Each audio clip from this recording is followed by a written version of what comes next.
So it's tough right now for operators with investments that use floating rate debt, such as value add or construction deals in multifamily or even other asset classes.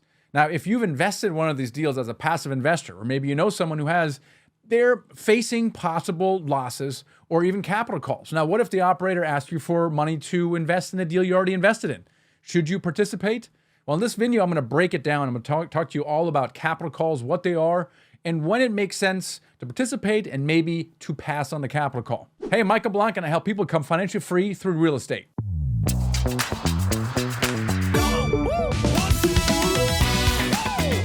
So here's a scenario. You invested in a syndication for passive income, and then some months or years later, you get a phone call or email inviting you to a capital call, right? So what is a capital call? Number one, the operator's asking you for more capital, but why? Well, maybe they're running low on money or they're running out of money. Maybe it's simply through bad operations or through rising interest rates. We had a huge run up in interest rates, or it's because thing called an expiring rate cap that requires capital. So, what should you do about that? Like, how should you feel about that? And then should you participate? And that's what we're going to talk about here in the next few minutes here. Now, we had to do a capital call, or first that we had to do. And so in this particular situation, the property actually was performing. It was over 9% occupied. And we did have a variable rate loan on it because it was a value add deal. Now, the reason we had that on there was because for value add deal that are occupied, that are under less than 90% occupied, you have to get what's called a bridge loan.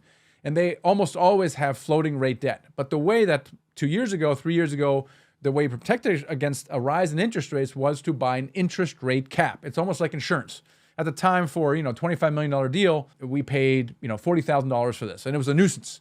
But it was insurance policy in case they went up. So that's why we had to do a capital call, because that floating rate was expiring and had to be extended. But it wasn't extended at $20,000 or $40,000. No. It cost $1 million to extend this interest rate cap. So imagine you buy a house for your family and you buy insurance, every single year, your premiums, whatever it is, $8,000 a year. And then next year you get a notice from the insurance company that says, hey, you know what? That same $8,000 insurance policy is now $80,000. And you're like, what is this? This makes no sense, right? And so this is what we're faced with in some of these situations right now for these construction loans that are coming due. Now, the question is, does it always make sense to participate in this? Now, we had an 80% participation, and the question is, does it make sense? So, and we're going to answer that. Now, my number one priority is preserving investor capital, right? But not at all costs, especially when it doesn't make sense. So let's talk through several scenarios. So scenario number one, and this was the case for our particular deal, is there's a clear plan to get your principal back. If you have a clear plan of getting your principal back and you have to put money into a deal to do it, you might want to do it. But what if there's not a clear plan, right? So let's say the operator is calling you up and say, hey, I need another $20,000, $30,000, and they don't have a clear plan to get you that money back, right? So you're like, now there's no cleared exit plan. I may not want to participate in that capital call. Here's another situation. What if there's no chance to recover your principal at all? So what if, for example, the valuation of the property that you're being asked to fund, that you already funded, is now below the price of the property? Now think about what would have to happen for you to get your principal back out in that case. Remember, the bank is in first position. They're getting the money back first, but the value is now below the loan balance.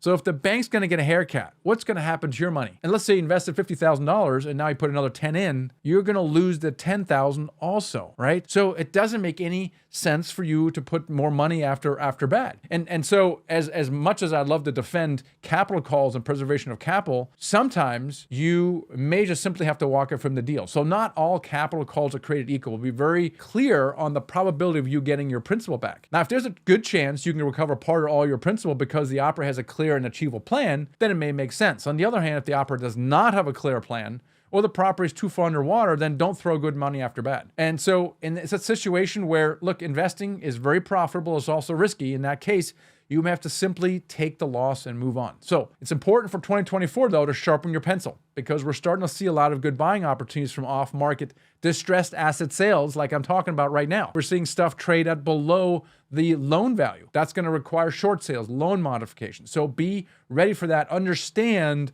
that the opportunities we're seeing now are vastly different than they were 2 years ago. They're not using floating rate debt.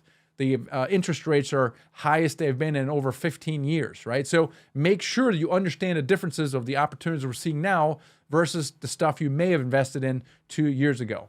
Now, if you have any more questions about capital calls or passive investing in general, or just want to get any kind of update on investments in real estate, then let's hop on a call and let's have a chat. It's important that you stay informed and ready for what 2024 has in store. Connect with us at nighthawkequity.com/call.